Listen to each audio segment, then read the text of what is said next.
नमस्कार दर्शक बंधु आज 22 जुलाई 2026 बुधवार सकाळ 20 देश विदेशर बछा बछा मुख्य खबर आसत जाना ता पूर्व वीडियो को लाइक शेयर सब्सक्राइब करूँ जहाँकि प्रत्येक दिन सकाळ 5टारी देश विदेश खबर प्रथम पाइबे।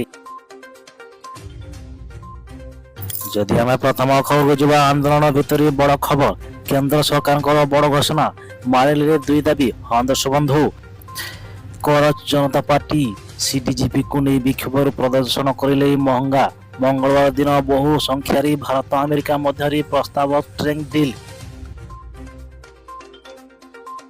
जदि आम परवर्ती खबर जो आगामी 48 घंटा सारा दुनिया रे इंटरनेट सेवा बंद जानतु यार कारण शेयर कर समस्त जानतु। हाँ दर्शक बंधु आगामी 48 घंटा सारा दुनिया रे इंटरनेट बंद जानतु यार कारण। हाँ दर्शक बंधु इंटरनेट कंप्यूटर यह जर इंटरनेट बंद हवा एक बहुत खराब हवा अटे तेबे आपनकर दिन बिना नेट रे चली नहीं। जदि आम परवर्ती खबर जो बेसर कर्मचारी हुंतु किंबा किट पावर को एबे समस्त मिलिबो पेंशन। हाँ दर्शक बंधु ईपीएफ मास्टर प्लान देशर कोटी कोटी कोटी कोटी कर्मचारी अनगाइड सेक्टर रे काम करुथिबा लोकंक पय एक बड़ खबर। केंद्र सरकार ईपीएफ और 3.0 अनुଯାयी एवरी नुआ पेंशन व्यवस्था उपर काम करुछंती जहा फल केवल चाकरिया लोक नुहे बरं गिट टावर प्लाटफॉर्म को नहीं। जदि आम परवर्ती खबर जो ओडिशा हाईकोर्ट रे सह एकादश देले सुप्रीम कोर्ट अपडेट हाउस व्यवस्था सारा देश रे लागू हबो सीबीएस को नहीं निर्देश। हाँ दर्शक बंधु छात्र छात्री उद्देश्य सारार automatic permanent academy account registration admit संपूर्ण इच्छाधर बोली ओडिशा हाईकोर्ट देइथिबा सारा राय एकता देउछंती सुप्रीम कोर्ट। जदि आम परवर्ती खबर जो पंचायत एवं शहर निर्वाचन पर नुआ भोटर 26 रु आरंभ घर घर सर्भे। हाँ दर्शक बंधु आगामी पंचायत पौर निर्वाचन को दृष्टि रखी राज्य निर्वाचन आयोजक भोटर तालिका को नहीं प्रस्तुति बड़ खबर सामना को आसी। हाँ दर्शक बंधु स्वतंत्र संविधान एसआरआई प्रक्रिया शेष हवा परी राज्य में नूतन भोटर तालिका प्रस्तुत करा एने सोमवार अनुष्ठित बैठक में पूरा राज्य निर्वाचन आयोजक सचिव सूचना देउछंती।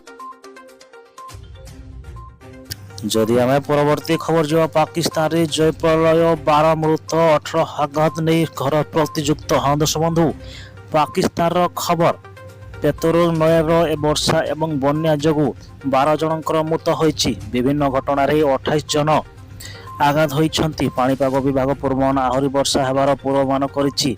यह व्यतीत पाणीपाग विभाग स्थानीय बासिंदा को सतर्क अवलंबन करने एवं घर बाहर को न जिबार परामर्श दिया जाइछि। जदि आम परवर्ती खबर जो भिटामाटी छाड़िले नहीं ग्रामवासी अस्त्र शस्त्र पूजार्चना करदेले शपथ प्रशासन नाकेदम। हाँ दर्शक बंधु लोयार कुशतेल प्रकल्प प्रभावित मोसियापाली गाँव में मंगलवार सकाळु जिला प्रशासन पक्षर विस्थापित प्रक्रिया आरंभ कर समस्त तेबे मुकियापाली गाँवर आदिवासी विद्युत प्रवाहित जरिया को प्रशासन को नहीं नाकेदम होगा पड़ी।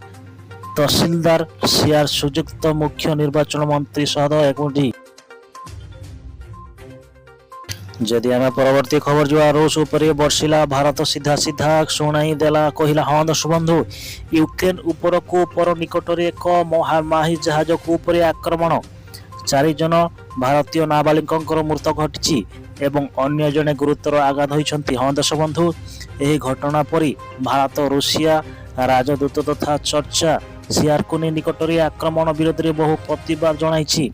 हाँ दर्शक बंधु सूत्र अनुଯାयी वैदेशिक व्यापक अंतराल रूसिया कूटनीतिक को नहीं जनाई।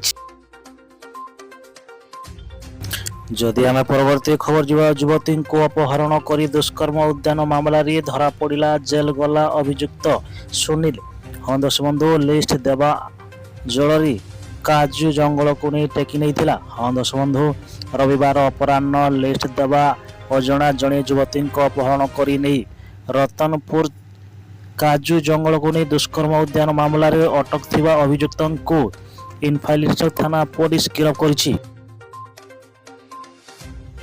जदि आम परवर्ती खबर जो बाहुड़ा रे भीषण वर्षा MIDର ସତର୍କ ସୂଚନା। ହନ୍ଦସବନ୍ଧୁ ଏକ ସକ୍ରିୟ ଘୂର୍ଣ୍ଣିବଳୟ ପ୍ରଭାବରେ ଓଡ଼ିଶାର ଆହୁରି 2 ଦିନ ବର୍ଷା ହେବାର ସମ୍ଭାବନା ରହିଛି। ଶ୍ରୀ ଗୁଣ୍ଡିଚା ରଥଯାତ୍ରା ସମୟରେ ଏଭଳି ପାଗ ରହିଲା। ଆଗାମୀ ବାହୁଡ଼ା ଯାତ୍ରା ସମୟରେ ମଧ୍ୟ ସେଭଳି ପାଗ ରହିପାରେ ବୋଲି ପାଣିପାଗ ବିଭାଗ ଆକଳନ କରିଛି। ହନ୍ଦସବନ୍ଧୁ ପାଣିପାଗ ବିଭାଗ ପକ୍ଷରୁ ମଙ୍ଗଳବାର ପାଇଁ 20ଟି ଜିଲ୍ଲାକୁ ୟେଲୋ ୱାର୍ଣ୍ଣିଂ ଜାରି କରାଯାଇଛି। ଯଦି ଆମେ ପରବର୍ତ୍ତୀ ଖବର ଯିବା, ଦିଲ୍ଲୀ ଆସିବେ ବଡ଼ ଖବର। ଆଗାମୀ 3ରୁ ଓଡ଼ିଶା ରାଷ୍ଟ୍ରପତି ଟ୍ରେନ୍ ଯାତ୍ରା ପାଇଁ ଷ୍ଟେସନକୁ ହାଇ ଆଲର୍ଟ। ହନ୍ଦସବନ୍ଧୁ ଓଡ଼ିଶା ଗସ୍ତରେ ଆସୁଛନ୍ତି ମହାମରୀ ରାଷ୍ଟ୍ରପତି ଦ୍ରୌପଦୀ ମୁର୍ମୁ। ଆସନ୍ତା ଅଗଷ୍ଟ 3 ତାରିଖରୁ 5 ତାରିଖ ପର୍ଯ୍ୟନ୍ତ 3 ଦିନ ଧରି ସେ ନିଜ ମାଟିରେ ବିଭିନ୍ନ କାର୍ଯ୍ୟକ୍ରମ ସାମିଲ ହେବେ। ଏହି ହାଇକୋର୍ଟରେ ଗସ୍ତ କରି ରାଷ୍ଟ୍ରପତି ଭବନ ପକ୍ଷରୁ ଚୂଡ଼ାନ୍ତ ଘୋଷଣା ପ୍ରସ୍ତୁତ କରାଯାଇଥିବା ବେଳେ ରାଜ୍ୟ ପ୍ରଶାସନ ତରଫରୁ କୁହାଯାଇଛି। ଯଦି ଆମେ ପରବର୍ତ୍ତୀ ଖବର ଯିବା, ଫୁଟବଲ ବ୍ରେକ୍।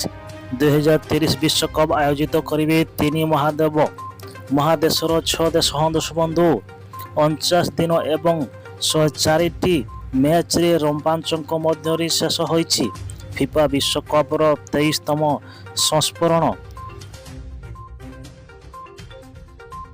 ଯଦି ଆମେ ପରବର୍ତ୍ତୀ ଖବର ଯିବା, ଘଣ୍ଟାରୁ 30ରୁ 40 କିଲୋମିଟର ପବନ ବହିବ ନେଇ ଏହି ଜିଲ୍ଲାକୁ ଚାଲିବ ବର୍ଷା। ହନ୍ଦସବନ୍ଧୁ ରାଜ୍ୟରେ ଆହୁରି 48 ଘଣ୍ଟା ଦିନ ରାଜ୍ୟରେ ପ୍ରବଳ ବର୍ଷା ସମ୍ଭାବନା ରହିଛି। ହନ୍ଦସବନ୍ଧୁ ଆଜି 5 ଜିଲ୍ଲାକୁ ଅତି ପ୍ରବଳ ବର୍ଷାକୁ ନେଇ ୟେଲୋ ୱାର୍ଣ୍ଣିଂ ଜାରି କରାଯାଇଛି। ରାଜ୍ୟରେ ଆହୁରି 6 ଦିନ ଯାଏ ବର୍ଷା ସମ୍ଭାବନା ରହିଥିବା ବେଳେ ଏଥର ଜିଲ୍ଲାର ବାହୁଡ଼ା 2 ଦିନଟି ଟ୍ରପ୍ ଲାଇନ୍ ପ୍ରଭାବିତ ରାଜ୍ୟରେ ବର୍ଷା ଥିବାବେଳେ ଏଯାଏ ଲଘୁଚାପ ନେଇ ଯେକୌଣସି ସ୍ପଷ୍ଟ ପ୍ରକ୍ରିୟା ରଖିନାହିଁ ବୋଲି ଭୁବନେଶ୍ୱର ଆଞ୍ଚଳିକ ପାଣିପାଗ ବିଜ୍ଞାନ ପକ୍ଷରୁ ସୂଚନା ଦିଆଯାଇଛି। ହନ୍ଦସବନ୍ଧୁ ଟ୍ରପ୍ ଲାଇନ୍ ପ୍ରଭାବରେ 48 ଘଣ୍ଟା ପ୍ରବଳ ବର୍ଷା ସମ୍ଭାବନା ରହିଥିବା ବେଳେ ଆସନ୍ତା 24 ଘଣ୍ଟା ନୂଆପଡ଼ା, ବରଗଡ଼, ସମ୍ବଲପୁର, ଝାରସୁଗୁଡ଼ା ଏବଂ ସୁନ୍ଦରଗଡ଼ ଏହି 5ଟି ଜିଲ୍ଲାକୁ ଅତି ପ୍ରବଳ ବର୍ଷା ନେଇ ଅରେଞ୍ଜ ୱାର୍ଣ୍ଣିଂ ଜାରି କରାଯାଇଛି। ପାଣିପାଗ ବିଭାଗ ସେହିପରି ନବରଙ୍ଗପୁର, କଳାହାଣ୍ଡି, କନ୍ଧମାଳ, ବଲାଙ୍ଗୀର, ସୋନପୁର, ବୌଦ୍ଧ, ଅନୁଗୁଳ, ଢେଙ୍କାନାଳ, ଦେବଗଡ଼, କେନ୍ଦୁଝର, ମୟୂରଭଞ୍ଜ ଏବଂ ବାଲେଶ୍ୱର ଏହି ଜିଲ୍ଲାରେ ପ୍ରବଳ ବର୍ଷା ୟେଲୋ ୱାର୍ଣ୍ଣିଂ ଜାରି କରାଯାଇଛି। ଯଦି ଆମେ ଦେଖିବାକୁ ଗଲେ ସେହିପରି ଯାଜପୁର, କଟକ, ଜଗତସିଂହପୁର, କେନ୍ଦ୍ରାପଡ଼ା ଏବଂ ଭଦ୍ରକକୁ ନେଇ ବିଜୁଳି ଘଡ଼ଘଡ଼ି ସହ 30ରୁ 40 କିଲୋମିଟର ବେଗରେ ଝଟକା ପବନ ହେବାକୁ ନେଇ ୟେଲୋ ୱାର୍ଣ୍ଣିଂ ବଞ୍ଚିହ୍ନ ଜାରି କରିଛି ପାଣିପାଗ ବିଭାଗ। ସେହିପରି ଆସନ୍ତାକାଲି ପାଇଁ କେନ୍ଦୁଝର, ମୟୂରଭଞ୍ଜ, ଝାରସୁଗୁଡ଼ା, ସମ୍ବଲପୁର, ସୁନ୍ଦରଗଡ଼ ଏବଂ 5 ଜିଲ୍ଲାରେ ପ୍ରବଳ ବର୍ଷା ସହ କଟକ, କେନ୍ଦ୍ରାପଡ଼ା, ଜଗତସିଂହପୁର, ଭଦ୍ରକ, ଯାଜପୁର, ବାଲେଶ୍ୱର ବିଜୁଳି ଘଡ଼ଘଡ଼ି ସହ 30ରୁ 40 କିଲୋମିଟରରେ ଝଟକା ପବନ ହେବା ନେଇ ସମ୍ଭାବନା ନେଇ ୟେଲୋ ୱାର୍ଣ୍ଣିଂ ଜାରି କରାଯାଇଛି। ଯଦି ଆମେ ପରବର୍ତ୍ତୀ ଖବର ଯିବା, ସରକାରଙ୍କର ବଡ଼ ଘୋଷଣା। ଛାତ୍ରଛାତ୍ରୀଙ୍କ ପାଇଁ ବଡ଼ ଖବର, ମିଳିବ ମାଗଣା ସ୍କୁଟର, ପେଟ୍ରୋଲ ଏବଂ ହେଲମେଟ୍। ହନ୍ଦସବନ୍ଧୁ ସରକାରଙ୍କ ପକ୍ଷରୁ ଛାତ୍ରଛାତ୍ରୀଙ୍କ ପାଇଁ ବଡ଼ ଘୋଷଣା। ଉତ୍ତରପ୍ରଦେଶ ଉଚ୍ଚଶିକ୍ଷା ନେଉଥିବା ଲକ୍ଷ ଲକ୍ଷ ମହିଳା ଛାତ୍ରୀଙ୍କ ପାଇଁ ଏକ ଆଶ୍ୱସ୍ତି ଖବର ଆସୁଛି। ମୁଖ୍ୟମନ୍ତ୍ରୀ ଯୋଗୀ ଆଦିତ୍ୟନାଥଙ୍କର ଅଧ୍ୟକ୍ଷତାରେ ଅନୁଷ୍ଠିତ କ୍ୟାବିନେଟ୍ ବୈଠକରେ 16ଟି ଗୁରୁତ୍ୱପୂର୍ଣ୍ଣ ପ୍ରସ୍ତାବକୁ ନେଇ ମଞ୍ଜୁରୀ ଦିଆଯାଇଛି, ଯେଉଁଥିରେ ସବୁଠାରୁ ଉଲ୍ଲେଖନୀୟ ଥିବା ରାନୀ ଲକ୍ଷ୍ମୀବାଇ ସ୍କୁଟି ଯୋଜନା। ଯଦି ଆମେ ପରବର୍ତ୍ତୀ ଖବର ଯେ କମୁଛି ସୁନା ଏବଂ ରୂପା ମୂଲ୍ୟ। ସର୍ବୋଚ୍ଚ ମୂଲ୍ୟ 2 ଲକ୍ଷ ଶସ୍ତା ହେଲା ରୂପା ସୁନା ଦେଉଛି ସୁଧ। ହନ୍ଦସବନ୍ଧୁ ମଙ୍ଗଳବାର ଦିନ ସୁନା ଏବଂ ରୂପା ମୂଲ୍ୟରେ ମଧ୍ୟ ବୃଦ୍ଧି ଦେବାକୁ ମିଳିଲାଣି। ନ୍ୟୁଜିଲାଣ୍ଡ ଟ୍ରେଡିଂ ଆରମ୍ଭ ହେଉ ମାତ୍ରେ ମୂଲ୍ୟବାନ ଧାତୁର ମୂଲ୍ୟ ବୃଦ୍ଧି ପାଉଥିବା ତଥାପି ଆହୁରି ବୃଦ୍ଧି ପରେ ଏହାଗୁଡ଼ିକ ଉଚ୍ଚ ମୂଲ୍ୟ ଅପେକ୍ଷା ବହୁତ ଶସ୍ତାରେ ଉପଲବ୍ଧ। ହନ୍ଦସବନ୍ଧୁ ଗୋଟିଏ ପଟି ମଙ୍ଗଳବାର ଦିନ ଷ୍ଟକ୍ ବଜାରରେ ଅତିରିକ୍ତ ରହିଛି। ଅନ୍ୟ ପକ୍ଷରୁ ସାମଗ୍ରିକ ବଜାରକୁ ସୁନା ଏବଂ ରୂପାର ମୂଲ୍ୟରେ ଏକ ବଡ଼ ପରିବର୍ତ୍ତନ ଦେଖିବାକୁ ମିଳିଛି। ଯଦି ଆମେ ପରବର୍ତ୍ତୀ ଖବର ଯିବା, ରାଜ୍ୟରେ 12 ଲକ୍ଷ ଉଦ୍ଦିଷ୍ଟ ଭୋଟର ତାଲିକାରୁ 58 ଲକ୍ଷରୁ ଅଧିକ ଲୋକଙ୍କ ଯିବ ନୋଟିସ୍। ସେପ୍ଟେମ୍ବର 6ରେ ଆସିବ ଚୂଡ଼ାନ୍ତ ଭୋଟର ତାଲିକା। ହନ୍ଦସବନ୍ଧୁ ରାଜ୍ୟ ସରକାର ଭୋଟର ତାଲିକା ସଂଶୋଧନ ପ୍ରକ୍ରିୟା ଚାଲିଥିବା ବେଳେ ଏହା ବଡ଼ ତଥ୍ୟ ସାମ୍ନାକୁ ଆସୁଛି। 2002 ମସିହାରେ ଭୋଟର ତାଲିକା ସଜିଥିବା 2025 ତାଲିକାରୁ ବ୍ୟାପୀ କରାଯାଇଥିବା ପରେ ପ୍ରାୟ 12 ଲକ୍ଷ ଭୋଟର କୌଣସି ନିର୍ଦ୍ଦିଷ୍ଟ ଠିକଣା କିମ୍ବା ତଥ୍ୟ ମିଳୁନାହିଁ। ଯଦି ଆମେ ପରବର୍ତ୍ତୀ ଖବର ଯିବା ଆଗକୁ ପେଟ୍ରୋଲ ମିଳିବ କି 20%ରୁ ଅଧିକ ଇନ୍ଧନ ସଂଶୋଧନ ସ୍ପଷ୍ଟ କଲେ କେନ୍ଦ୍ର ସରକାର। ହଁ ଦେଶବନ୍ଧୁ, ପେଟ୍ରୋଲରେ ଇନ୍ଧନର ମିଶ୍ରଣ ବା E20 ନେଉଥିବା ଚର୍ଚ୍ଚା ଆଲୋଚନା ଲାଗି ରହିଛି। ହଁ ଦେଶବନ୍ଧୁ, ଏହା ଦ୍ୱାରା ଗାଡ଼ିର ଇଞ୍ଜିନ୍ ଖରାପ ହେଉଥିବା ନେଇ କହୁଛନ୍ତି, କିନ୍ତୁ ସରକାର ଏହିସବୁ ମିଛ ଏବଂ ଗୁଜବ ବୋଲି ଆସନ ଦେଉଛି। ଏଠାରୁ ଭିତରେ ଆଗୁଆ 20%ରୁ ଅଧିକ ଥାଇନଟ୍ ବ୍ୟବହାର ହେବା ନେଇ ପ୍ରଶ୍ନ ଉଠୁଛି।